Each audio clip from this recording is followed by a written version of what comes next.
In this video, let us learn how to divide the number 91 by 2 using the long division method. Consider the first digit 9. We know that 2 times 4 is 8. Subtract, we get 1.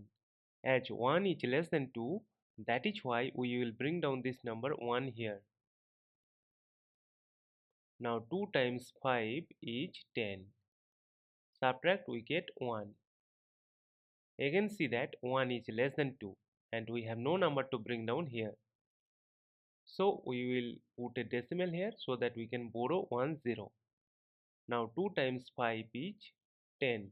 Subtract, we get 0. As we have obtained the number 0 and there is no number to bring down here, so we will stop. Therefore 91 divided by 2 is equal to 45.5, and this is our final answer. Thank you for watching. Please like, share and comment on the video. Also do subscribe the channel.